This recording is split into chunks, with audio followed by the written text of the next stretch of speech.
Thank you very much for convening us here. Outstanding again, as we know you. And indeed, many of you said that the changes we are living through are historic, without any question. When the wall fell in 1990, the end of history was proclaimed. And you all remember that we assumed that economic and political freedom would eventually converge and that this would unite people. Now, as we are here today, history is back, and so are geopolitics. What we have perceived as a world order is becoming a world disorder, triggered not least by Putin's imperialistic ambitions and other geopolitical struggles. In recent years, and just as we spoke here, Emmanuel, the need for a wake-up call for Europe has often been articulated. Well, today Europe is awake, wide awake. And we know that we must leap forward. We have to close the innovation gap. Eddie, you mentioned it. We have to boost our competitiveness. We have to build our own resilience.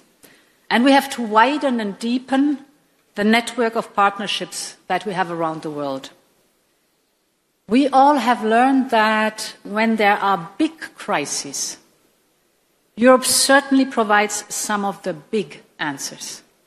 And we all know it in the last years, the pandemic, the climate crisis, Russian war against Ukraine. All these are serious crises that have really challenged us, but Europe has emerged bigger and stronger from every crisis.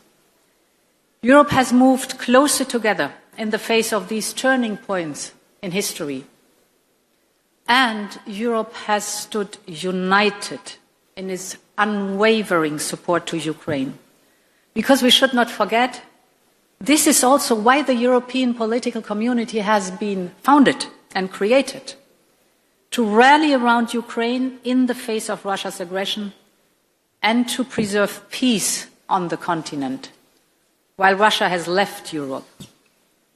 The mere fact that we are sitting here today, together, with you, Volodymyr, is proof of our ironclad unity. For 3 long years now, we have demonstrated our unity, our resolve, and even greater cooperation to defend the sovereignty of Ukraine, to find a path towards a peace settlement, and strong security guarantees for Ukraine. And all along the way, most members of the EPC supported hard-hitting sanctions on Russia, and these sanctions are biting. Russia's oil and gas revenues have fallen by almost 80% compared to before the war. Russia's deficit is skyrocketing. Interest rates are prohibitively high. Inflation is on the rise, well above 10%.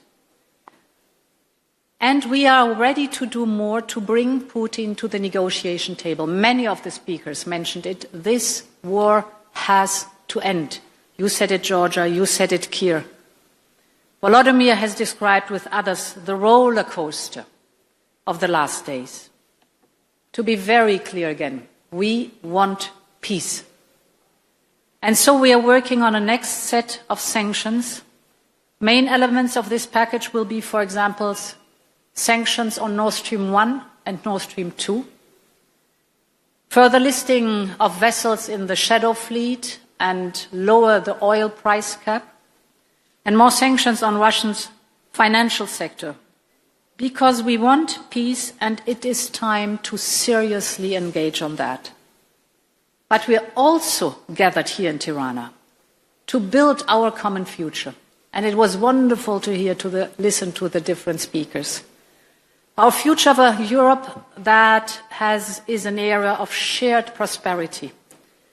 If we are successful in building this prosperity, and I have no doubt we will, that is the glue for stability and peace on our continent. This is stronger than any aggression, shared prosperity. To do this, connectivity must be high on our agenda. We are already creating such opportunities through our Ukraine facility and our growth plans for the Western Balkans and Moldova. And soon we will look at the Black Sea with a dedicated EU strategy for the Black Sea and a connectivity agenda linking Europe with Central Asia through our partners of the South Caucasus. This is an amazing vision to work on, to invest in cross-border transport infrastructure, the flow of trade, create digital links, connecting people around the European political community. Our web of partnerships have been developing at light speed during the last 3 years. And this is what is making the EPC more than an idea or a forum.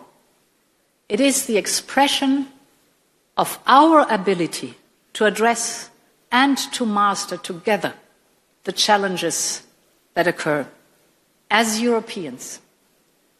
And it is with confidence and with hope and with determination that I can say at the very end, long live Europe. Thank you so much.